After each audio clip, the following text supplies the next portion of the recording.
Mencari timba si anak dara di bawah sarang burung tempua. Sembah salam pembuka bicara, Alkisah Kentucky Fried Chicken, ceteranya hamba. Assalamualaikum warahmatullahi wabarakatuh. Selamat sejahtera dan salam perpaduan.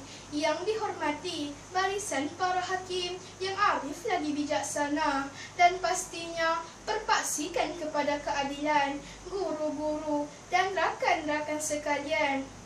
Bila sebut sahaja ayam goreng, pasti terbayangkan KFC kan? Tapi kawan-kawan tahu tak siapakah pengasas dan pembuat resepi ayam KFC yang lazat sehingga menjilat jari itu? Kawan-kawan sekalian, pernah tak dengar nama Colonel Harold Sanders? Untuk pengetahuan kawan sekalian, beliaulah pengasas KFC. Jom dengarkan, saya akan ceritakan kisah Colonel Harold Sanders dan bagaimana terhasilnya ayam KFC. Harold Sanders dilahirkan pada 9 September 1890 dan ketika berusia 6 tahun, ayahnya telah meninggal dunia dan menyebabkan kehidupan Harold, ibunya dan kedua orang adiknya hidup dalam kesusahan. Dan atas zakan hidup yang dilalui, ibunya terpaksa melakukan pelbagai jenis pekerjaan bagi menampung kehidupan seharian. Ibunya berpesan kepada Harold, "Harold, ibu terpaksa keluar bekerja. Ibu minta kamu tolong jagakan adik-adik, kamu kemas rumah dan yang paling penting, masak makanan untuk mereka." Sejak dari itulah kemahiran memasaknya diasah. Tidak cukup dengan itu, Harold telah mula bekerja ketika berusia 10 tahun. Pekerjaan pertama beliau ialah sebagai pembantu ladang dengan gaji $2 sebulan. Kerana bosan dengan pekerjaannya, ketika berusia 16 tahun, Harold telah memalsukan dokumen pengenalan diri untuk menyertai tentera. Dia juga pernah bekerja sebagai peguam dan bidan bersalin.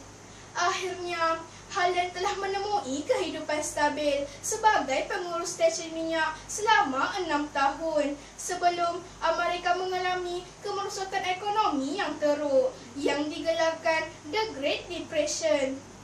Pada tahun 1930, ketika berusia 40 tahun, Harold tidak ada pendapatan yang tetap dan hampir-hampir muflis yang memaksanya untuk berhijrah ke sebuah daerah yang bernama Corbin di Kentucky.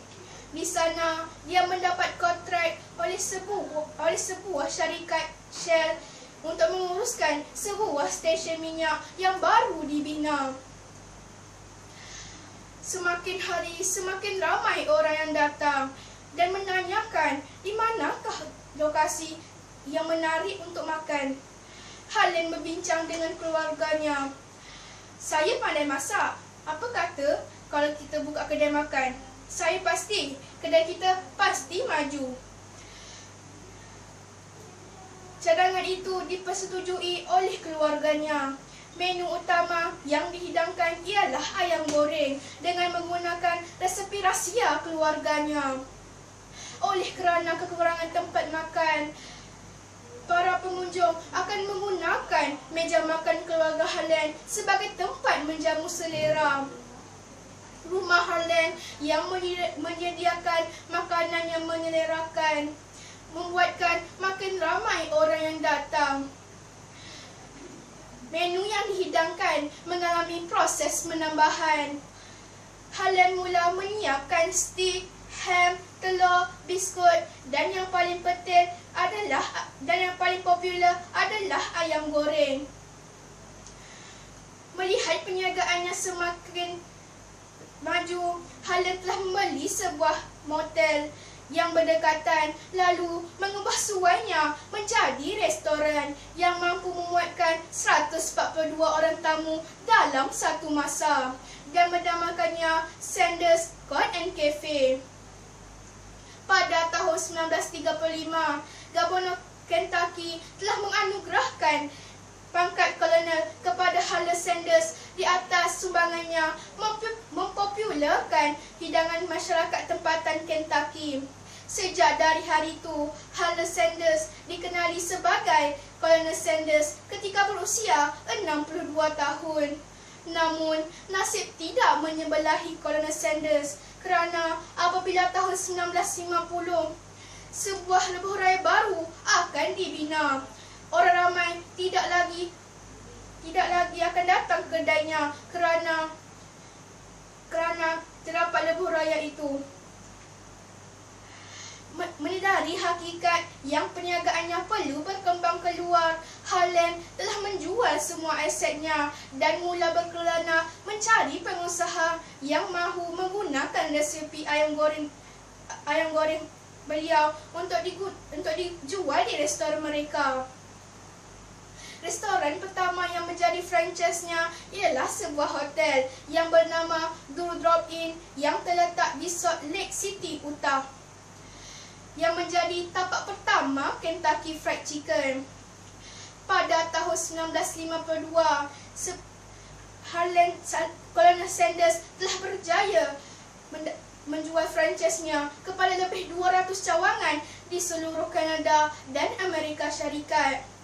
Pada tahun 1964, Colonel Sanders telah menjual syarikat franchise-nya dengan harga 2 juta. Dan hanya meneruskan tugasnya sebagai duta kepada Kentucky Fried Chicken sehinggalah penghujung hayatnya. Pada tahun 1980, Colonel Sanders telah meninggal dunia kerana telah didapati menghidap penyakit leukemia pada umurnya 90 tahun.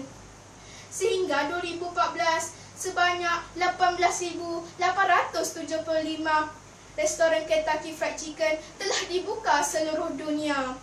Berdasarkan kisah Colonel Sanders ini, kita dapat simpulkan bahawa jika kita ingin mendapatkan sesuatu kejayaan, kita perlu berusaha bersungguh-sungguh. Bak kata pepatah, yang bulat tak datang bergolek, yang pipih tidak datang melayang. Usaha tangga kejayaan. Sekian, terima kasih.